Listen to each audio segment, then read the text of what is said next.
ಸ್ನೇಹಿತರೆ, ಪೂರ್ಣಿಮಾ ಕನ್ನಡ ಜಿಜ್ಞಾಸೆ ವಾಹಿನಿಗೆ ನಿಮಗೆಲ್ಲರಿಗೂ ಆದರದ ಸ್ವಾಗತ. ಸ್ನೇಹಿತರೆ, ನಾನು ಇಂದಿನ ವಿಡಿಯೋವನ್ನು ಹೊರಾಂಗಣದಲ್ಲಿ ಮಾಡುತ್ತಲೇ ಇರುವೆನು. ಏಕೆಂದರೆ ಸ್ನೇಹಿತರೆ, ನಿಮಗೆಲ್ಲರಿಗೂ ಒಂದು ಪ್ರಮುಖವಾದ ವಿಷಯವನ್ನು ತಿಳಿಸಲಿಕ್ಕೆ ಇತ್ತು. ಈ ವಿಡಿಯೋ ಹಲವಾರು ಜನರಿಗೆ ಉಪಯುಕ್ತಕರವಾಗಲಿದೆ.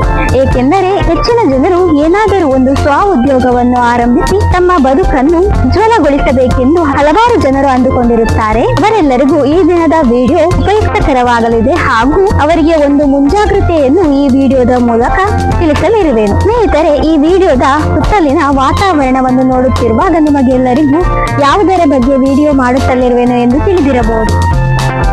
ಹೌದು ಸ್ನೇಹಿತರೆ, ನಾನು ಈಗ ವಿಡಿಯೋ ಮಾಡುತ್ತಿರುವುದು ನಾಟಿ ಕೋಳಿ ಸಾಕಾಣಿಕೆಯ ಬಗ್ಗೆ. ಈಗ ಯೂಟ್ಯೂಬ್ ನಲ್ಲಿ ಹಲವಾರು ವಿಡಿಯೋಗಳನ್ನು ನೋಡುವಾಗ ನಾವು ಈ ರೀತಿ ಕೋಳಿ ಸಾಕಾಣಿಕೆ ಮಾಡಬೇಕು ಎಂದು ಮನಸ್ಸಿನಲ್ಲಿ ಮೂಡುತ್ತದೆ. ಆದರೆ ದೂರದ ಬೆಟ್ಟ ಕಣ್ಣಿಗೆ ನುಣ್ಣಗೆ ಎನ್ನುವ ರೀತಿ ಕೋಳಿ ಮರಿಗಳನ್ನು ತಂದು ಸಾಕುವ ವೇಳೆಯಲ್ಲಿ ತಿಳಿಯುತ್ತದೆ. ಕೋಳಿ ಸಾಕಾಣಿಕೆಗೆ ಕೋಳಿ ಮಾರಾಟ ಮಾಡುವವರು ಹಲವಾರು ಜನ ಹೇಳುತ್ತಾರೆ, ಅಂದರೆ 1 ತಿಂಗಳ ನಂತರದ ಕೋಳಿ ಮರಿಗಳಿಗೆ ಯಾವುದೇ ರೀತಿಯ ಹಾನಿಗಳು ಅಷ್ಟು ಬೇಗ ಬರುವುದಿಲ್ಲ ಎಂದು. ಆದರೆ ಸ್ನೇಹಿತರೆ, ನಾನು ಹೇಳುವುದೇನೆಂದರೆ, ನೀವು 1 ತಿಂಗಳ ಮರಿಯನ್ನು ತಂದರೂ ಅಷ್ಟೇ ಜಾಗ್ರತೆ ಮಾಡಬೇಕು, ಹಾಗೆಯೇ 1 ದಿನದ ಮರಿಯನ್ನು ತಂದರೂ ಅಷ್ಟೇ ಜಾಗ್ರತೆ ಮಾಡಿಕೊಳ್ಳಬೇಕು. ನೀವೆಲ್ಲ ಯೂಟ್ಯೂಬ್ ನಲ್ಲಿ ಹಲವಾರು ವಿಡಿಯೋಗಳನ್ನು ನೋಡುವಾಗ, ಅಂದರೆ ನಾಟಿ ಕೋಳಿ ಸಾಕಾಣಿಕೆಯ ಹಲವಾರು ವಿಡಿಯೋಗಳನ್ನು ನೋಡುವಾಗ ನಾವು ಈ ರೀತಿ ಕೋಳಿಗಳನ್ನು ತಂದು ಸಾಕಾಣಿಕೆ ಮಾಡಬೇಕು ಎಂದು ಎಲ್ಲರ ಮನಸ್ಸಿನಲ್ಲಿ ಆಶೆ ಮೂಡುವುದು ಸಹಜ. ಆದರೆ ಇವುಗಳನ್ನು ತಂದು ನಂತರದ ಸಂದರ್ಭದಲ್ಲಿ ಸಾಕಣೆ ಮಾಡುವ ವೇಳೆಯಲ್ಲಿ ಅದರ ಕಷ್ಟ ಏನೆಂದು ತಿಳಿಯುತ್ತದೆ. ಎಲ್ಲಾ ಕೆಲಸಗಳಲ್ಲಿಯೂ ಕಷ್ಟ ಎನ್ನುವುದು ಇದ್ದೇ ಇರುತ್ತದೆ. ಆದರೆ ಇದರ ಬಗ್ಗೆ ಸರಿಯಾದ ಜ್ಞಾನ ಮಾಹಿತಿ ಇಲ್ಲದಿದ್ದರೆ ನಾಟಿ ಕೋಳಿ ಸಾಕಾಣಿಕೆ ಮಾಡುವುದು ಬಹಳ ಕಷ್ಟಕರ. ನಾವು ಇದೇ ರೀತಿ ಯೂಟ್ಯೂಬ್ ನ ವಿಡಿಯೋದ ಮೂಲಕ ಇದರ ಬಗ್ಗೆ ತಿಳಿದುಕೊಂಡು ಅವರಿಗೆ ಕರೆಯನ್ನು ಮಾಡಿದೆವು. 3-4 ಕಡೆಯಲ್ಲಿ ವಿಚಾರಿಸಿದೆವು. ನಾಟಿ ಕೋಳಿ ಸಾಕಾಣಿಕೆಯು ಮನೆಯಲ್ಲೇ ಕುಳಿತು ಒಂದು ಉದ್ಯೋಗವನ್ನು, ಕೇವಲ ಇದನ್ನೇ ಒಂದು ಉದ್ಯೋಗವನ್ನಾಗಿ ಮಾಡಿಕೊಂಡು ಜೀವನ ಸಾಗಿಸಬಹುದು. ಇದರ ಜೊತೆಗೆ ಬೇರೆ ಉದ್ಯೋಗವನ್ನು ನಿರ್ವಹಿಸುತ್ತಿದ್ದರೂ ಮನೆಯಲ್ಲಿಯೇ ಕುಳಿತುಕೊಂಡು ಮಹಿಳೆಯರು ನಾಟಿ ಕೋಳಿ ಸಾಕಾಣಿಕೆಯ ಮೂಲಕ ಅಗಾಧ ಆದಾಯವನ್ನು ಗಳಿಸಬಹುದು ಎಂದು ಹೇಳುತ್ತಾರೆ. ಆದರೆ ಸ್ನೇಹಿತರೆ, ಇದರ ಬಗ್ಗೆ ಸಂಪೂರ್ಣ ಮಾಹಿತಿ ನಿಮಗೆ ತಿಳಿದಿರಬೇಕು. ಅರ್ಧಂಬರ್ಧ ತಿಳಿದುಕೊಂಡು ನೀವು ಇದನ್ನು ಸಾಕಬೇಕು ಎಂದು ಮುನ್ನಡೆದರೆ ಅರ್ಧ ದಾರಿಯಲ್ಲಿ ನಿಲ್ಲುವ ಪರಿಸ್ಥಿತಿಯು ಬರಬಹುದು. ಸ್ನೇಹಿತರೆ, ಇದೇ ರೀತಿ ನಾವು ಯೂಟ್ಯೂಬ್ ನಲ್ಲಿ ಹಲವಾರು ವಿಡಿಯೋಗಳನ್ನು ನೋಡಿ 3-4 ಕೋಳಿ ಸಾಕಾಣಿಕೆ ಮಾಡುವವರಿಗೆ ಕರೆಯನ್ನು ಮಾಡಿದೆವು. ದೂರದ ಕಾರಣದಿಂದ ಕೆಲವು ದೊರೆಯಲಿಲ್ಲ. ಒಂದು ಹುಬ್ಬಳ್ಳಿಯ ನಾಟಿ ಕೋಳಿ ಸಾಕಾಣಿಕೆಗೆ ಕರೆಯನ್ನು ಮಾಡಿದೆವು.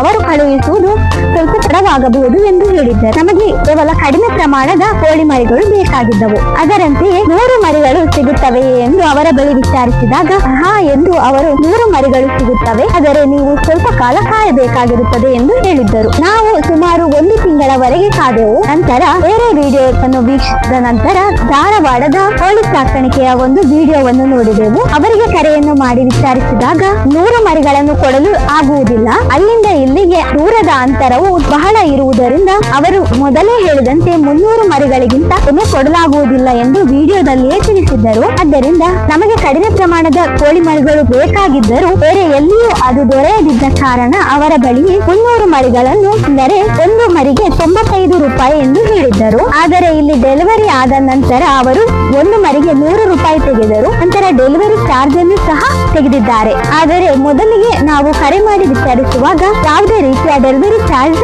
ತೆಗೆದುಕೊಳ್ಳುವುದಿಲ್ಲ, ಕೇವಲ ಮರಿಗಳಿಗೆ ಮಾತ್ರ ಒಂದು ಮರಿಗೆ 95 ರೂಪಾಯಿ ಎಂದು ಹೇಳಿದ್ದರು. ನಾವು ಆರಂಭದಲ್ಲೇ ಅಂದುಕೊಂಡಿದ್ದು 50-100 ಮರಿಗಳು ದೊರೆತರೆ ಒಳ್ಳೆಯದು ಎಂದು ಅಂದುಕೊಂಡಿದ್ದೆವು. ಏಕೆಂದರೆ ನಮ್ಮ ಬಳಿ ಇದ್ದ ಬಂಡವಾಳವು ಅಷ್ಟೇ ಆಗಿತ್ತು. ಆದರೆ ಮಾರಾಟಗಾರರು 300 ಮರಿಗಳಿಗಿಂತ ಕಡಿಮೆ ಕೊಡಲು ಆಗುವುದಿಲ್ಲ ಎಂದು ಹೇಳಿದ್ದರಿಂದ ಹಾಗೂ ಹೀಗೂ ಹಣವನ್ನು ಹೊಂದಿಸಿ 300 ಮರಿಗಳನ್ನು ತರಿಸಿದೆವು. ನಾವು ನಾಟಿ ಕೋಳಿ ಮರಿಗಳನ್ನು ಸಾಕಬೇಕು ಎಂದು ಸುಮಾರು 5-6 ತಿಂಗಳ ಹಿಂದೆ ಅಂದುಕೊಂಡಿದ್ದೆವು. ಆದರೆ ಎಲ್ಲಿಯೂ ನಮಗೆ ಕೋಳಿ ಮರಿಗಳು ಸಿಗದಿದ್ದ ಕಾರಣ ನಾವು ಒಂದು ಬೆಂಗಳೂರಿಗೆ ಸಂಪರ್ಕಿಸಿದೆವು. ಅವರು ಅಷ್ಟು ದೂರ ಕಳುಹಿಸಲು ಆಗುವುದಿಲ್ಲ ಎಂದು ಹೇಳಿದರು. ಇಲ್ಲೇ ಹತ್ತಿರದ ಸ್ಥಳಗಳಿಗೆ ಮಾತ್ರ ನೀಡುತ್ತೇವೆ ಎಂದು ಹೇಳಿದ್ದರು. ಆದ್ದರಿಂದ ಕೆಲ ತಿಂಗಳ ನಂತರ ಧಾರವಾಡದ ನಾಟಿ ಕೋಳಿ ಸಾಕಾಣಿಕೆ ಕೇಂದ್ರಕ್ಕೆ ಕರೆಯನ್ನು ಮಾಡಿ ವಿಚಾರಿಸಿದೆವು. ಕಡಿಮೆ ಎಂದರೂ 300 ಮರಿಗಳನ್ನು ತೆಗೆದುಕೊಳ್ಳಲೇಬೇಕು ಎಂದು ಹೇಳಿದರು. ಕೊನೆಗೆ ಎಲ್ಲಿಯೂ ಮರಿಗಳು ಸಿಗದಿದ್ದ ಕಾರಣದಿಂದ ಹೇಗೂ 5-6 ತಿಂಗಳಿನಿಂದ ನಾಟಿ ಕೋಳಿ ಮರಿಗಳನ್ನು ಸಾಕಬೇಕು ಎಂದು ನಿರೀಕ್ಷೆಯಲ್ಲಿ ಇದ್ದೆವು. ಆದ್ದರಿಂದ ಏನಾದರೂ ಸರಿಯೇ ಎಂದು 300 ಮರಿಗಳನ್ನು ತರಿಸಿಕೊಳ್ಳುವಲ್ಲಿ ಒಪ್ಪಿಕೊಂಡು ಅವರಿಗೆ ಮೊದಲು ಅಡ್ವಾನ್ಸ್ ಹಾಕಬೇಕಾಗಿತ್ತು. ಆದ್ದರಿಂದ ಅಂದೇ ಅಡ್ವಾನ್ಸ್ ಹಾಕಲು ಹೇಳಿದರು. ಆದರೆ ಆ ವೇಳೆಗೆ ಸರಿಯಾಗಿ ಗೂಗಲ್ ಪೇ ಮಾಡುವ ಮೊಬೈಲ್ನ 100% ಡಾಟಾ ಮುಗಿಯಿತು. ಆದ್ದರಿಂದ ಮಾರನೆಯ ದಿನ ಬೆಳಿಗ್ಗೆ ಬೇಗನೆ 5,000 ರೂಪಾಯಿ ಅಡ್ವಾನ್ಸ್ ಹಾಕಿದೆವು. ಅದನಂತರ 30 ತಾರೀಕಿಗೆ ಅಂದರೆ ಇದು ಅಕ್ಟೋಬರ್ 20, ಸೆಪ್ಟೆಂಬರ್ 30ಕ್ಕೆ ಡೆಲಿವರಿ ಮಾಡ್ತೀವಿ ಅಂತ ಹೇಳಿದ್ರು. ಸೆಪ್ಟೆಂಬರ್ 30ಕ್ಕೆ ಡೆಲಿವರಿ ಆಗದ ಕಾರಣದಿಂದ ಮತ್ತೆ ನಾವು ಕಾಲ್ ಮಾಡಿ ವಿಚಾರಿಸಿದೆವು. ಅವಾಗ ನಾಳೆ ಕಳಿಸಿಕೊಡುತ್ತೇವೆ ಎಂದು ಹೇಳಿದರು. ಅದರಂತೆಯೇ ಅವರು ಬರುವ ವೇಳೆಗೆ ಸರಿಯಾಗಿ ನಾಟಿ ಕೋಳಿ ಮರಿಗಳಿಗೆ ಪ್ರಮುಖವಾಗಿ ಬಂದ ತಕ್ಷಣ ನೀಡಬೇಕಾಗಿರುವುದು ಬೆಲ್ಲದ ನೀರು. ಏಕೆಂದರೆ ಅವುಗಳು ಅಲ್ಲಿಂದ ಇಲ್ಲಿಯವರೆಗೆ ಪ್ರಯಾಣ ಮಾಡಿ ಬರುವಾಗ ಅವುಗಳಿಗೆ ಬಹಳ ಆಯಾಸವಾಗಿರುತ್ತವೆ. ನಾವು ಈ ಹಿಂದೆ ನೋಡಿದ ವಿಡಿಯೋಗಳಲ್ಲಿ ದೊರೆತ ಮಾಹಿತಿಯಂತೆ ಬೆಲ್ಲದ ನೀರನ್ನು ತಯಾರಿಸಿ ಇಟ್ಟಿದ್ದೆವು. ಬಂದ ತಕ್ಷಣ ಎಲ್ಲ ಮರಿಗಳಿಗೂ ಬೆಲ್ಲದ ನೀರನ್ನು ಕುಡಿಯಲು ಇಟ್ಟೆವು. ನಾವು ಆರ್ಡರ್ ಮಾಡುವ ವೇಳೆಯಲ್ಲಿ ಹೇಳಿದ್ದರು, ಒಂದು ಮರಿಗೆ 95 ರೂಪಾಯಿ ಚಾರ್ಜ್ ಮಾಡ್ತೀವಿ, ಬೇರೆ ಯಾವುದೇ ಹೆಚ್ಚಿನ ಡೆಲಿವರಿ ಚಾರ್ಜ್ ತೆಗೆದುಕೊಳ್ಳುವುದಿಲ್ಲ ಎಂದು ಹೇಳಿದ್ದರು. ಹಾಗೆ ನೋಡಿದರೆ ಒಂದು ಮರಿಗೆ 95 ರೂಪಾಯಿಯಂತೆ 300 ಮರಿಗಳಿಗೆ 28,500 ರೂಪಾಯಿ ಚಾರ್ಜ್ ಆಗುತ್ತದೆ. ಆದರೆ ಅವರು ಡೆಲಿವರಿ ಆದ ನಂತರ ಒಟ್ಟು 30,500 ರೂಪಾಯಿ ಹೆಚ್ಚುವರಿಯಾಗಿ 2,000 ರೂಪಾಯಿ ತೆಗೆದುಕೊಂಡರು. ಆದರೆ ಅವರ ಹೆಸರನ್ನು ಮಾತ್ರ ನಾನು ಇಲ್ಲಿ ಹೇಳುವುದಿಲ್ಲ, ಏಕೆಂದರೆ ಅವರು ಸಹ ಒಂದು ಉದ್ಯಮೆಯನ್ನು ಮಾಡುವುದು ಅವರ ಅಭಿಮಾನಕ್ಕೆ ಬರುವ ರೀತಿಯಲ್ಲಿ ನಾವು ಹೇಳಬಾರದು. ಆದ್ದರಿಂದ ಅವರ ಹೆಸರು, ಅವರ ಬಗ್ಗೆ ಸಂಪೂರ್ಣವಾಗಿ ಮಾಹಿತಿ ನೀಡುವುದಿಲ್ಲ. ಸ್ನೇಹಿತರೆ, ನೀವೇ ಒಂದು ವೇಳೆ ನಾಟಿ ಕೋಳಿ ಮರಿಗಳನ್ನು ಸಾಕಾಣಿಕೆ ಮಾಡಬೇಕು ಎಂದುಕೊಂಡಿದ್ದರೆ ಇದರ ಬಗ್ಗೆ ಸಂಪೂರ್ಣವಾಗಿ ಮಾಹಿತಿಯನ್ನು ತಿಳಿದುಕೊಂಡಿರಿ. ಏಕೆಂದರೆ ಅವರು ನೀಡುವ ಮರಿಗಳು ನಿಜವಾಗಿಯೂ ನಾಟಿ ಕೋಳಿ ಮರಿಗಳು ಆಗಿರುವುದೇ ಇಲ್ಲ. ಇಲ್ಲಿ ನೋಡಿ ಸ್ನೇಹಿತರೆ, ಒಂದು ಲೆಕ್ಕದಲ್ಲಿ ನಾಟಿ ಕೋಳಿ ಅಲ್ಲ ಎಂದು ಹೇಳಲು ಆಗುವುದಿಲ್ಲ. ಏಕೆಂದರೆ ಪ್ರದೇಶವಾರುಗಳಿಗೆ ನಾಟಿ ಕೋಳಿಗಳ ಪ್ರಭೇದಗಳು ಬದಲಾವಣೆ ಆಗಬಹುದು.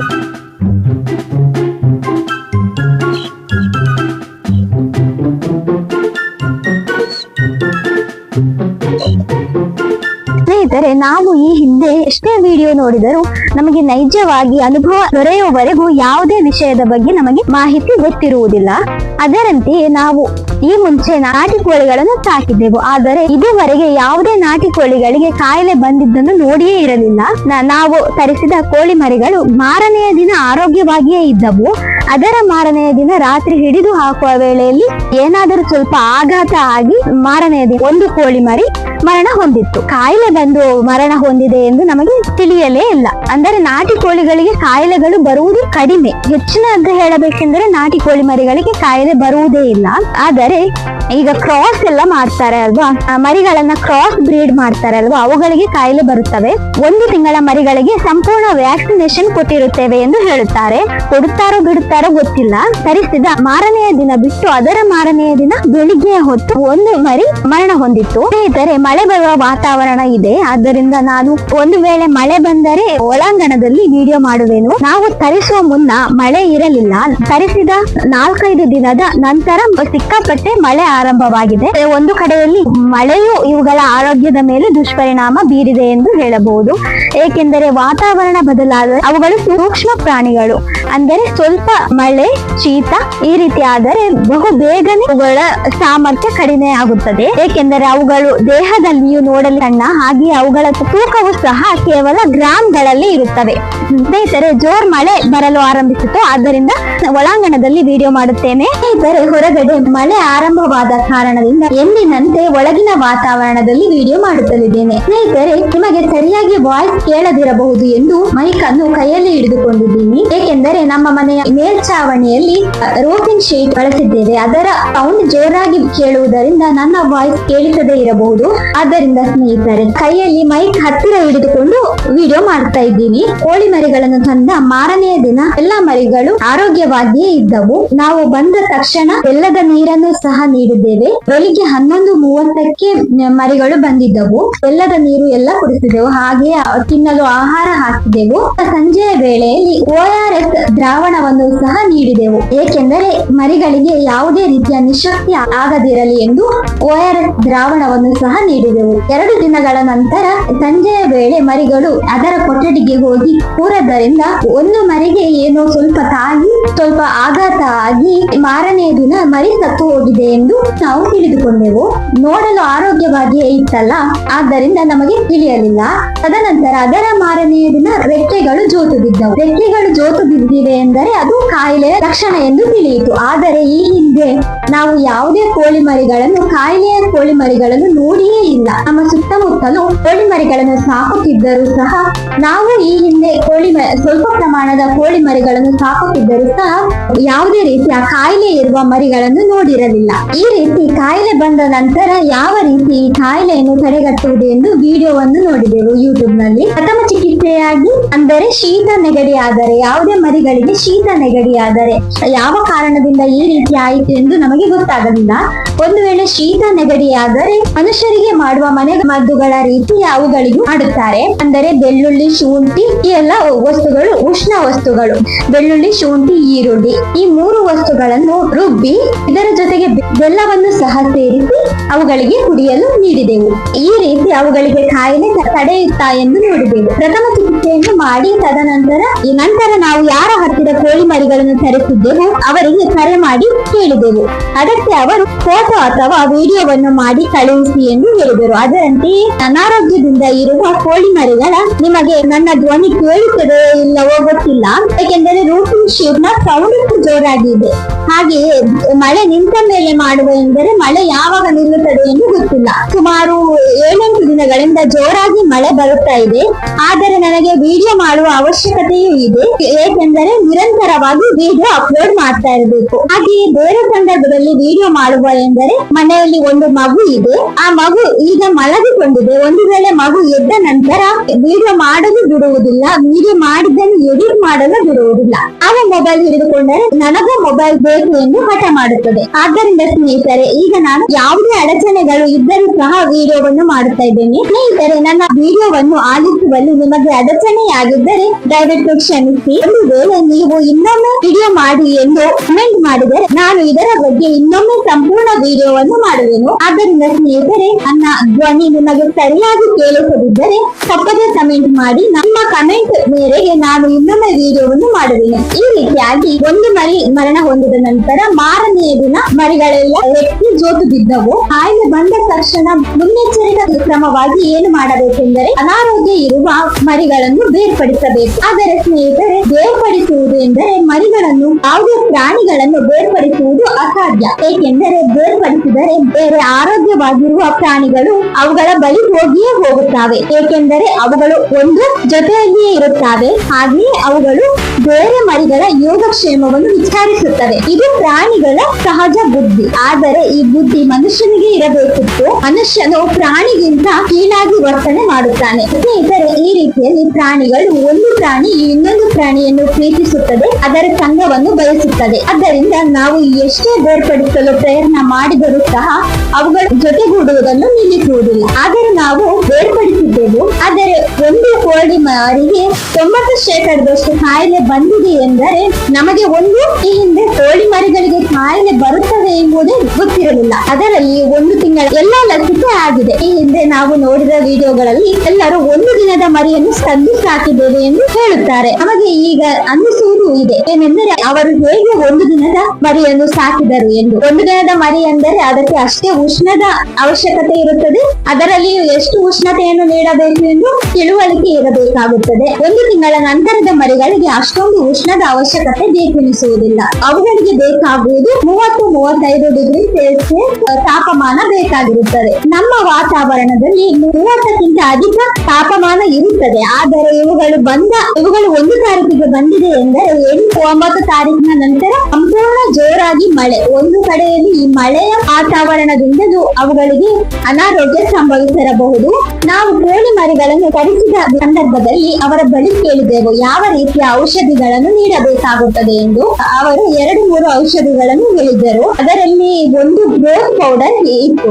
ಈ ಗ್ರೋತ್ ಪೌಡರ್ ಯಾಕೆ ನೀಡಬೇಕು ಎಂದು ಗೊತ್ತಿಲ್ಲ. ಗ್ರೋತ್ ಪೌಡರ್ ಅಂದ್ರೆ ಒಂದು ವೇಳೆ ನಾವು ಮಾರಾಟ ಮಾಡುವುದಾದರೆ ಗ್ರೋತ್ ಪೌಡರ್ ಬಳಸಿದರೆ ಅವುಗಳ ಬೆಳವಣಿಗೆ ಜಾಸ್ತಿ ಕಾಣುತ್ತದೆ. ಇದರಿಂದ ಹೆಚ್ಚಿನ ತೂಕವನ್ನು ಪಡೆಯಬಹುದು ಹಾಗೂ ಹೆಚ್ಚಿನ ಆದಾಯವನ್ನು ಗಳಿಸಬಹುದು ಎಂದು ಅವರ ಮನಸ್ಥಿತಿ ಇರಬಹುದು. ಅದು ನಿಜವಾಗಿಯೂ ಹೌದು. ಆದರೆ ನಮಗೆ ಈ ಗ್ರೋತ್ ಪೌಡರ್, ನಾವು ಸಹಜವಾಗಿ ನಾಟಿ ಕೋಳಿಗಳನ್ನು ಸಾಕುವುದರಿಂದ ಈ ಗ್ರೋತ್ ಪೌಡರ್ ಅನ್ನು ಮರಿಗಳಿಗೆ ನೀಡಲೇಬಾರದು. 2-3 ಔಷಧಿಗಳನ್ನು ಹೇಳಿದರು. ಒಂದು ಕ್ಯಾಲ್ಸಿಯಂ ಮತ್ತು ವಿಟಮಿನ್. ಕ್ಯಾಲ್ಸಿಯಂ ಮತ್ತು ವಿಟಮಿನ್ ಬೇಕು, ಹೇಗಿದ್ದರೂ ಮರಿಗಳಿಗೆ ಬೇಕು. ಹೇಗಿದ್ದರೂ ಇವು ವ್ಯಾಕ್ಸಿನೇಷನ್ ಆದ ಮರಿಗಳು ಎಂದು ನಾವು ಇವುಗಳನ್ನು ಮೊದಲೇ ತರಿಸಿ ಇಟ್ಟಿರಲಿಲ್ಲ. ತದನಂತರ ನಾವು ಪ್ರಥಮ ಚಿಕಿತ್ಸೆ ಕಾಯಿಲೆ ಬಂದ ಮರಿಗಳಿಗೂ ಮಾಡಿದೆವು. ಅವುಗಳ ಜೊತೆ ಇದ್ದ ಎಲ್ಲಾ ಮರಿಗಳಿಗೂ ಒಟ್ಟಿಗೆ ಸೇರಿಸಿ ಪ್ರಥಮ ಚಿಕಿತ್ಸೆಯಾಗಿ ಈ ಶುಂಠಿ, ಬೆಳ್ಳುಳ್ಳಿ, ಈರುಳ್ಳಿ, ಬೆಲ್ಲ ಇದರ ದ್ರಾವಣವನ್ನು ಮಾಡಿ ಕುಡಿಸಿದೆವು. ಇವುಗಳು ನೈಸರ್ಗಿಕ ಮನೆಮದ್ದುಗಳು. ಇವುಗಳಿಂದ ಯಾವುದೇ ರೀತಿಯ ಕೆಟ್ಟ ಪರಿಣಾಮ ಬೀರುವುದಿಲ್ಲ. ಆದ್ದರಿಂದ ಇವುಗಳನ್ನು ಎಲ್ಲದಕ್ಕೂ ಕುಡಿಸಿದೆವು. ಆ ನಂತರ ಪಶು ವೈದ್ಯಾಲಯಕ್ಕೆ ಹೋಗಿ ವೈದ್ಯರ ಬಳಿ ಔಷಧಿಯನ್ನು ಬರೆಸಿಕೊಂಡು ಬಂದೆವು. ಅವರು ನೀಡಿದ ಔಷಧ ಮೆಡಿಕಲ್ ಅಲ್ಲಿ ಇರಲಿಲ್ಲ. ಮೆಡಿಕಲ್ ನಲ್ಲಿ ಇರುವ ಸಿಬ್ಬಂದಿಯು ಅವರ ಮಾವನವರು ಅವರು ಮರಿಗಳಿಗೆ ನೀಡುವ ಒಂದು ಆಂಟಿಬಯೋಟಿಕ್ ಅನ್ನ ನೀಡಿದರು. ಆಂಟಿಬಯೋಟಿಕ್ ಅಂದರೆ ಮನುಷ್ಯ ಆಗಲಿ ಪ್ರಾಣಿಗಳಾಗಲಿ ಅವುಗಳ ರೋಗ ನಿರೋಧಕ ಶಕ್ತಿಯನ್ನು ಹೆಚ್ಚಿಸುತ್ತವೆ. ಅವುಗಳಿಗೆ ಕಾಯಿಲೆ ಹೋಗುತ್ತವೆ ಎಂದು ಅಲ್ಲ. ಆಂಟಿಬಯೋಟಿಕ್ ಅನ್ನು ನಿಜವಾಗಿ ಹೇಳಬೇಕೆಂದರೆ ಮೊದಲು ಕೊಡಬೇಕು. ಮೊದಲು ಕೊಟ್ಟರೆ ಯಾವುದೇ ರೀತಿಯ ಕಾಯಿಲೆಗಳು ಬರುವುದಿಲ್ಲ. ರೋಗ ಬಂದ ಮೇಲೂ ಅವುಗಳು ಸಂಪೂರ್ಣವಾಗಿ ಮರಣ ಹೊಂದುವುದನ್ನು ತಡೆಯಲಾಗುವುದಿಲ್ಲ. ಆಂಟಿಬಯೋಟಿಕ್ ಅಂದ್ರೆ ಹಾಗೆಯೇ ಅಲ್ವಾ, ರೋಗ ನಿರೋಧಕ ಶಕ್ತಿಯನ್ನು ಹೆಚ್ಚಿಸಲಿಕ್ಕೆ. ಅವುಗಳ ಬಳಿ ಸ್ವಲ್ಪವೂ ರೋಗ ನಿರೋಧಕ ಶಕ್ತಿ ಇಲ್ಲ ಎಂದರೆ ಆ ರೋಗ ನಿರೋಧಕ ಶಕ್ತಿ ಹೆಚ್ಚಿಸಲು ತಗುಲುವ ಸಮಯದ ಒಳಗೆ ಅವುಗಳು ಮರಣ ಹೊಂದುತ್ತವೆ. ಈ ರೀತಿಯಾಗಿ ಮೊದಲು ಆಂಟಿಬಯೋಟಿಕ್ ತೆಗೆದುಕೊಂಡೆವು. ಮಾರನೆಯ ದಿನ ಸ್ವಲ್ಪ ರೋಗ ಕಡಿಮೆಯಾಗಿತ್ತು. ಅದರ ಮಾರನೆಯ ದಿನ ಮತ್ತೆ ಅದೇ ರೀತಿ ಆಯಿತು. ಆಂಟಿಬಯೋಟಿಕ್ ನ ಬಾಟಲ್ 2-3 ದಿನಗಳಲ್ಲಿ ಮುಕ್ತಾಯವಾದದ್ದರಿಂದ ಅದರ ಬಾಟಲ್ ಅನ್ನು ಎಸೆದಿದ್ದೀವಿ. ಆ ಬಾಟಲ್ ಯಾವುದೆಂದು ನಾನು ಪಕ್ಕದಲ್ಲಿ ತೋರಿಸುತ್ತೀನಿ.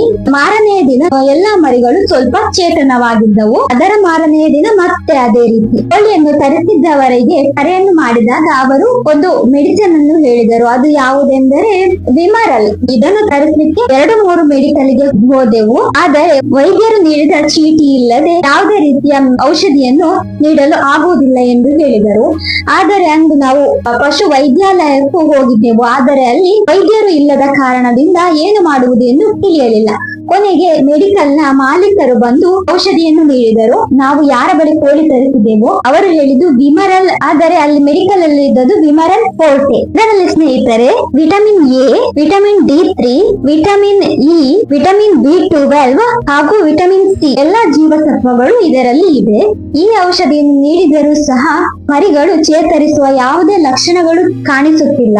ಆದ್ದರಿಂದ ನೀವೇನಾದರೂ ಅಗಾಧ ಪ್ರಮಾಣದಲ್ಲಿ ಕೋಳಿ ಮರಿಗಳನ್ನು ಸಾಕುತ್ತಿದ್ದರೆ ದಯವಿಟ್ಟು ನಮಗೆ ಇದರ ಬಗ್ಗೆ ಮಾಹಿತಿ ನೀಡಿ. ಹಾಗೂ ಈ ವಿಡಿಯೋವನ್ನು ನೋಡುತ್ತಿರುವವರಿಗೂ ಮುನ್ನೆಚ್ಚರಿಕೆ ಹಾಗೂ ಮುಂಜಾಗ್ರತಾ ಕ್ರಮಗಳನ್ನು ವಹಿಸಲು ನೆರವಾಗುತ್ತದೆ. ಒಂದು ವೇಳೆ ನೀವು ಬೇರೆಯವರ ವಿಡಿಯೋಗಳನ್ನು ನೋಡಿ ಅವರ ವಿಡಿಯೋದಲ್ಲಿನ ಮಾಹಿತಿಯು ಅಂದರೆ ದೂರದ ಬೆಟ್ಟ ಕಣ್ಣಿಗೆ ನುಣ್ಣಗೆ ಎಂದು ತಿಳಿಯುವ ರೀತಿ ಭಾವಿಸಬೇಡಿ. ಏಕೆಂದರೆ ಅವುಗಳನ್ನು ತಂದ ನಂತರವೇ ಅದರ ಬಗ್ಗೆ ತಿಳಿಯುವುದು. ಹಲವಾರು ವಿಡಿಯೋಗಳಲ್ಲಿ ನೋಡಿರುತ್ತೇವೆ, ನಾವು ಮರಿಗಳನ್ನು ತರಿಸಿದ್ದೀವಿ ಆದರೆ ಒಂದು ಮರಿಗಳು ಸತ್ತಿಲ್ಲ ಎಂದು ಹೇಳುತ್ತಾರೆ. ಆದರೆ ನಿಜವಾಗಿಯೂ ಸುಳ್ಳೇ ಸುಳ್ಳು. ಬೇಕಿದ್ದರೆ ನೀವೇ ಒಂದು ವೇಳೆ ಅಗಾಧ ಪ್ರಮಾಣದಲ್ಲಿ ಕೋಳಿ ಮರಿಗಳನ್ನು ಸಾಕಿದರೆ ಕಮೆಂಟ್ ಮಾಡಿ. ನಾವು ನಿಜವಾಗಿ ತರಿಸಬೇಕು ಎಂದಿದ್ದು ವೈಯಕ್ತಿಕವಾಗಿ ನನಗೆ ಇಷ್ಟ ಇದ್ದಿದ್ದು ಅಸೀಲ್. ಅಸೀಲ್ ಎಂದರೆ ನಿಮಗೆಲ್ಲ ತಿಳಿದೇ ಇರಬಹುದು, ಈರೋಡ್ ಅಥವಾ ಫೈಟರ್ ಎಂದು ಕರೆಯುತ್ತಾರೆ. ಆದರೆ ಆ ಮರಿಗಳು ನಮಗೆ ಎಲ್ಲಿಯೂ ದೊರೆಯಲಿಲ್ಲ. ಅಸೀಲ್ ಮರಿಗಳು ಧಾರವಾಡ ಆಚೆ ಎಲ್ಲ ಇರುವುದಿಲ್ಲ, ಇದ್ದರೂ ಕಡಿಮೆ. ಹುಬ್ಬಳ್ಳಿಗೆ ಸಂಪರ್ಕಿಸಿದ್ದೇವೆ ಅಲ್ವಾ, ಅವರ ವಿಡಿಯೋದಲ್ಲಿ ಅಸೀಲ್ ಮರಿಗಳ ಬಗ್ಗೆ ಒಂದು ವಿಡಿಯೋ ಇತ್ತು. ಆದರೆ ಅವರ ಬಳಿ ಎಲ್ಲಾ ಸಂದರ್ಭದಲ್ಲಿಯೂ ಅಸೀಲ್ ಮರಿಗಳು ಇರದಿರಬಹುದು. ಅದನ್ನು ಕಾಯ್ತಾ ಕುಳಿತುಕೊಂಡರೆ ನಾವು ಏನನ್ನು ಅಂದುಕೊಂಡಿದ್ದೀವಿ ಅದು ತಡವಾಗಬಹುದು. ಆದ್ದರಿಂದ ಬೇರೆಯವರ ಬಳಿ ಮರಿಗಳನ್ನು ತರಿಸಿದೆವು. ಆದರೆ ಆ ಮರಿಗಳನ್ನು ತರಿಸಿದರೆ ಈ ರೀತಿ ಆಗ್ತಾ ಇದೆ. ಒಂದು ಕಡೆಯಲ್ಲಿ ಜೋರಾದ ಮಳೆ, ಆ ಮಳೆಗೂ ಸಹ ಅವುಗಳ ಆರೋಗ್ಯ ಕೆಡುತ್ತಿದೆ. ಎಷ್ಟೇ ಉಷ್ಣವನ್ನು ನೀಡಬೇಕೆಂದರೂ ಆಗುತ್ತಿಲ್ಲ. ಅದರ ಜೊತೆಗೆ ಆ ಮರಿಗಳನ್ನು ಬೇರೆ ಮಾಡಬೇಕೆಂದರೂ ಸಹ ನಾವು ಎಷ್ಟೇ ಬೇರೆ ಮಾಡಿದರೂ ಪ್ರಾಣಿಗಳು ಒಂದನ್ನೊಂದು ಬಿಟ್ಟು ಇರುವುದಿಲ್ಲ. ಇದು ಮನುಷ್ಯನಿಗೆ ಇರುವ ಧರ್ಮ ಆಗಬೇಕಿತ್ತು. ಆದರೆ ಪ್ರಾಣಿಗಳು ಇದನ್ನು ತಪ್ಪುವುದಿಲ್ಲ. ಮನುಷ್ಯರು ಒಬ್ಬರನ್ನು ಒಬ್ಬರು ದೂರ ಮಾಡುವುದು, ದೂರ ಇರುವುದನ್ನೇ ಬಯಸ್ತಾರೆ. ಪ್ರಾಣಿಗಳನ್ನು ಎಷ್ಟೇ ದೂರ ಮಾಡಿದರೂ ಅವುಗಳು ಹತ್ತಿರ ಆಗಿಯೇ ಆಗುತ್ತವೆ.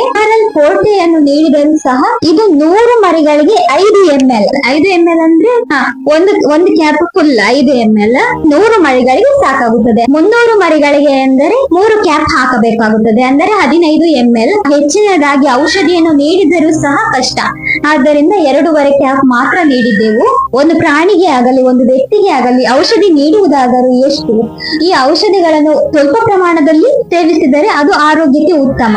ಅದೇ ರೀತಿ ಅಗಾಧ ಪ್ರಮಾಣದಲ್ಲಿ ಔಷಧಿಗಳನ್ನು ಸೇವಿಸಿದರೂ ಸಹ ಆರೋಗ್ಯ ಸಂಪೂರ್ಣವಾಗಿ ಹದಗೆಡುವ ಪರಿಸ್ಥಿತಿಯು ಬರುತ್ತದೆ. ಆದ್ದರಿಂದ ಈಗ ನಾವು ಅವುಗಳನ್ನು ಬೆಚ್ಚಗೆ ಇಡುವ ವಾತಾವರಣವನ್ನು ಸೃಷ್ಟಿಸಿದ್ದೇವೆ. ಅದರ ಜೊತೆಗೆ ಯಾವುದೇ ರೀತಿಯ ಔಷಧಿಗಳನ್ನು ನೀಡುತ್ತಿಲ್ಲ. ಆದರೆ ಆಯಾಸವಾಗಬಾರದು ಎಂದು ಬೆಲ್ಲದ ನೀರು, ORS ದ್ರಾವಣವನ್ನು ನೀಡುತ್ತಿದ್ದೇವೆ. ಹಾಗೆಯೇ ಇವುಗಳಿಗೆ ನೀಡುವ ಆಹಾರವಾಗಿ ಕೋಳಿ ಮರಿಗಳಿಗೆ ಆರಂಭಿಕ ದಿನಗಳಲ್ಲಿ ನೀಡುವಂತಹ ಸ್ಟಾರ್ಟರ್ ಫುಡ್ ಅನ್ನು ನೀಡ್ತಾ ಇದ್ದೀವಿ. ಸ್ನೇಹಿತರೆ, ನಾವು ಬಹಳ ದಿನಗಳಿಂದ ಕಾತರಿಸಿಕೊಂಡು ಇದ್ದು ತರಿಸಿದಂತಹ ಮರಿಗಳಿಗೆ ಈ ರೀತಿ ಆಗುತ್ತಿರುವುದು ನೋಡಲು ನಮ್ಮಿಂದಲೂ ಆಗುವುದಿಲ್ಲ. ನಮ್ಮ ಕಣ್ಣೆದುರಿಗೆ ಹಲವಾರು ಮರಿಗಳ ಪ್ರಾಣ ಹೋಗುತ್ತಿರುವುದನ್ನು ನೋಡಲಿಕ್ಕೂ ಸಹ ಆಗುವುದಿಲ್ಲ. ನಿಜ ಹೇಳಬೇಕೆಂದರೆ ನಮಗೆ ಕೋಳಿಯನ್ನು ಸಾಯಿಸಿಯೂ ಗೊತ್ತಿಲ್ಲ. ಅಂದರೆ ಈಗ ಕೆಲವರು ತಮ್ಮ ಮನೆಯಲ್ಲಿ ಕೋಳಿಗಳು ಇರುತ್ತವೆ, ಅವುಗಳನ್ನು ಪದಾರ್ಥ ಮಾಡಬೇಕೆಂದರೆ ಅವುಗಳ ಕತ್ತನ್ನು ಹಿಸುತ್ತಾರೆ. ಆದರೆ ನಮಗೆ ಹೇಳಬೇಕೆಂದರೆ ಈ ಹಿಂದೆ ಮನೆಯಲ್ಲಿ 2-3 ಕೋಳಿಗಳು ಇದ್ದವು. ಕೇವಲ ಸ್ವಲ್ಪ ಪ್ರಮಾಣದಲ್ಲಿ ಇರುವುದಲ್ಲ ಎಂದು ಒಂದು ಈ ಕಡೆಯಲ್ಲಿ ಅವುಗಳನ್ನು ಇಟ್ಟುಕೊಂಡರೆ ಮನೆಯ ಮುಂದೆ ಗಲೀಜು ಮಾಡುತ್ತವೆ. ಇನ್ನೊಂದು 1-2 ಕೋಳಿ ಮರಿಗಳನ್ನು ಎಂದು ಸಾಕುವುದು ಎಂದು ಮತ್ತೆ ಅವುಗಳನ್ನು ಸಾಯಿಸಿ ಪದಾರ್ಥ ಮಾಡಿ ತಿನ್ನುವ ಅಂದರೆ ಆಗುವುದೇ ಅಲ್ಲ ನಮಗೆ. ಅದಕ್ಕೆ ನಾವು ಬೇರೆಯವರಿಗೆ ಧರ್ಮಕ್ಕೆ ನೀಡಿದೆವು. ಈ ರೀತಿ 2 ಬಾರಿ ಮಾಡಿದೆವು. ಹೀಗೆ ನಾವು ತಿನ್ನಲಿಕ್ಕೆ ಒಂದು ಕೋಳಿಯನ್ನು ಸಾಯಿಸುವುದಿಲ್ಲ. ಇನ್ನು ನಮ್ಮ ಎದುರಿಗೆ ಹಲವಾರು ಕೋಳಿ ಮರಿಗಳ ಪ್ರಾಣ ಹೋಗುತ್ತಿರುವುದು ನಿಜವಾಗಿಯೂ ವಿಷಾದನೀಯ ಸಂಗತಿ. ಆದರೆ ಏನು ಮಾಡುವುದು? ನಾವು ಇಷ್ಟು ಪ್ರಯತ್ನ ಪಡುತ್ತಿದ್ದೇವೆ. ಎಷ್ಟೇ ಪ್ರಯತ್ನ ಮಾಡಿದರೂ ಅವುಗಳ ಆಯಸ್ಸು ಅಷ್ಟೇ ಇದೆಯಾ ಅಥವಾ ನಮ್ಮ ದುರಾದೃಷ್ಟವೋ ಅಥವಾ ಹಣೆ ಬರಹವೋ ಎಂದು ತಿಳಿಯುತ್ತಿಲ್ಲ. ಒಂದು ಲೆಕ್ಕದಲ್ಲಿ ಅನ್ನಿಸುವುದು ಇದೆ, ನಾವು ಕೋಳಿ ಮರಿಗಳನ್ನು ತರಿಸದಿದ್ದರೆ ಅಲ್ಲಿಯೇ ಬೇರೆ ಯಾರಾದರೂ ಖರೀದಿಸುತ್ತಿದ್ದರು, ಅವುಗಳು ಜೀವಂತವಾಗಿ ಆದರೂ ಇರುತ್ತಿದ್ದವೋ ಎಂದು. ಆದರೆ ಅವುಗಳ ಆಯಸ್ಸು ಅಷ್ಟೇ ಆದರೆ ಅವುಗಳು ಎಲ್ಲಿ ಆದರೂ ಜೀವಂತವಾಗಿರಲಿಕ್ಕೆ ಇಲ್ಲ. ಈಗ ಹೇಳ್ತಾರೆ ಅಲ್ವಾ, ಆಯಸ್ಸಿರುವವರೆಗೆ ಬದುಕುತ್ತಾರೆ ಅಂತ. ಆದರೂ ದಿನ ಬೆಳಿಗ್ಗೆ ಎದ್ದು, ಅಂದರೆ ನಾವು ಯಾವುದೇ ಪ್ರಾಣಿಗಳನ್ನು ಸಾಕಿದರೆ, ಒಂದು ಬೆಕ್ಕು ಮನೆಯಲ್ಲಿ ಸಾಕಿದರೆ ಅನಿಷ್ಟ ಅಂತ ಹೇಳ್ತಾರೆ. ಆದರೆ ಬೆಕ್ಕು ನಮ್ಮನ್ನ ಪ್ರೀತಿ ಮಾಡ್ತದೆ. ನಾವು ಅದೇ ರೀತಿ ಎಲ್ಲ ಪ್ರಾಣಿಗಳನ್ನು ಪ್ರೀತಿ ಮಾಡ್ತೀವಿ. ಬೆಕ್ಕು, ನಮ್ಮ ಮನೆ ನಾಯಿ ಆಗಿರಬಹುದು. ಅದೇ ರೀತಿ ಕೋಳಿ ಮರಿಗಳಂತೂ ಕೇಳುವುದೇ ಬೇಡ. ನಾವು ಹೇಳುವುದನ್ನೇ ಕಾಯ್ತಾ ಇರ್ತವೆ. ಅದರ ಜೊತೆಗೆ ನಾವು ಒಂದು ಚೂರು ಬಾಗಿಲು ತೆಗೆದುಕೊಂಡು ಹೊರಗೆ ಹೋಗ್ಲಿಕ್ಕಿಲ್ಲ. ನಮ್ಮ ಮೇಲೆ ನಮ್ಮನ್ನೇ ತಿಂತಾವೆ ಅನ್ನುವ ರೀತಿ ಬರ್ತವೆ. ಈ ರೀತಿಯಲ್ಲಿ ಬರುವ ಕೋಳಿ ಮರಿಗಳನ್ನು ಒಂದು ಕಡೆಯಲ್ಲಿ ನೋಡುವಾಗ ಖುಷಿಯೂ ಆಗುತ್ತದೆ. ಆದರೆ ಇವುಗಳು ಮರಣ ಹೊಂದುವುದು ಹಾಗೂ ಅವುಗಳ ಅನಾರೋಗ್ಯವನ್ನು ಕಂಡರೆ ದುಃಖವೂ ಆಗುತ್ತದೆ. ಆದ್ದರಿಂದ ಸ್ನೇಹಿತರೆ, ನಾಟಿ ಕೋಳಿ ಮರಿಗಳು ಎಂದರೆ ಸಹಜವಾಗಿ ಅವುಗಳಿಗೆ ದೈಹಿಕ ಸಾಮರ್ಥ್ಯ ಇತರ ಮರಿಗಳಿಗಿಂತ ಹೆಚ್ಚಿನದಾಗಿಯೇ ಇರುತ್ತದೆ. ಆದರೆ ಇವರು ನೀಡಿರುವುದು ನಾಟಿ ಕೋಳಿ ಅಲ್ಲವೇ ಅಲ್ಲ. ಯಾವ ರೀತಿಯ ಕ್ರಾಸ್ ಎಂಬುದು ಸಹ ನಮಗೆ ತಿಳಿದಿಲ್ಲ. ಒಂದು ವೇಳೆ ನಾಟಿ ಕೋಳಿ ಆಗಿಯೇ ಇರಬಹುದು, ಏಕೆಂದರೆ ಪ್ರದೇಶವಾರುಗಳಿಗೆ ನಾಟಿ ಕೋಳಿಗಳು ಬದಲಾಗಬಹುದು. ಇದರ ಬಗ್ಗೆಯೂ ನನಗೆ ಹೆಚ್ಚಿನ ಮಾಹಿತಿ ತಿಳಿದಿಲ್ಲ. ಅದೇ ರೀತಿ ಇಲ್ಲಿಯ ನಾಟಿ ಕೋಳಿ ಮರಿಗಳು ಸಂಪೂರ್ಣವಾಗಿ ಬೇರೆ ಪ್ರಭೇದ ರೀತಿಯಲ್ಲಿ ಕಾಣಿಸುತ್ತವೆ.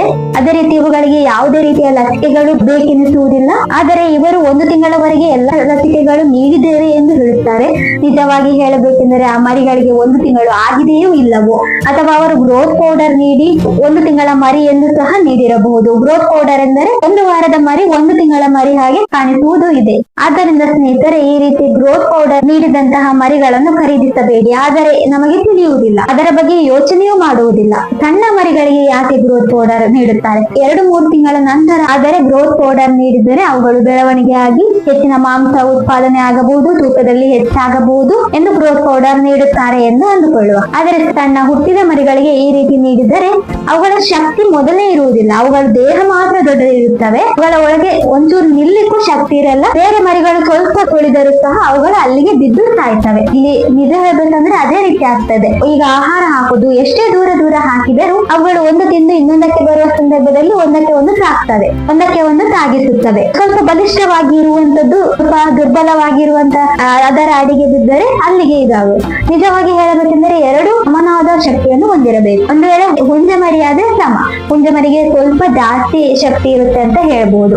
ಆರೋಗ್ಯವಾಗಿರುವುದರಲ್ಲಿಯೂ ಶಕ್ತಿ ಕಾಣಿಸ್ತಾ ಇಲ್ಲ, ಅನಾರೋಗ್ಯ ಆಗಿರುವುದಂತೂ ಅದರ ಅಡಿಗೆ ಬಿದ್ದರೆ ಅಲ್ಲಿಗೆ ಬೀಳುತ್ತೆ, ಮತ್ತೆ ಏಳ್ಲಿಕ್ಕೆ ಆಗ್ತಾ ಇಲ್ಲ. ಆದ್ದರಿಂದ ಇವರು ಎಂತ ಗ್ರೋತ್ ಪೌಡರ್ ಹಾಕಿ ಬೆಳವಣಿಗೆ ಮಾಡ್ತಿದಾರಾ ಅಥವಾ ನಿಜವಾಗ್ಲೂ ವ್ಯಾಕ್ಸಿನೇಷನ್ ಮಾಡ್ತಿದ್ದಾರಾ? ವ್ಯಾಕ್ಸಿನೇಷನ್ ಮಾಡಿದ್ರೆ ಯಾವುದೇ ರೀತಿಯ ಕಾಯಿಲೆಗಳು ಬರುವುದಿಲ್ಲ ಅಂತ ಹೇಳ್ತಾರೆ. ಆದರೆ ಈ ರೀತಿ ಆಗುವಾಗ ಇವರು ವ್ಯಾಕ್ಸಿನೇಷನ್ ಮಾಡಿದ್ದೇ ಇಲ್ಲ ಅಂತ ಅನಿಸ್ತದೆ. ಆದರೆ ಅವರು ಯಾರು, ಅವರು ಎಲ್ಲಿಯವರು ಎಂದು ಈ ವಿಡಿಯೋದಲ್ಲಿ ಹೇಳುವುದಿಲ್ಲ, ಏಕೆಂದರೆ ಅವರು ಏನೋ ಒಂದು ವ್ಯಾಪಾರ ಮಾಡ್ತಾ ಇದ್ದಾರೆ. ಆದ್ರೆ ಸರಿಯಾಗಿ ಮಾಡ್ಲಿ, ಜನಗಳಿಗೆ ಯಾವುದೇ ರೀತಿಯ ಅನ್ಯಾಯ ಮೋಸ ಮಾಡದಿರಲಿ. ನಿಜವಾಗಿ ಹೇಳ್ಬೇಕಂದ್ರೆ ಫಾರಂ ಕೋಳಿಗಳು ಇದರಿಂದ ಗಟ್ಟಿ ಇರ್ತವೆ. ನಾವು ಈ ಹಿಂದೆ 1 ತಿಂಗಳ ಮರಿಗಳನ್ನು ತರಿಸಿದ್ದೆವು, ಅವುಗಳು ಆರೋಗ್ಯವಾಗಿಯೇ ಇದ್ದವು.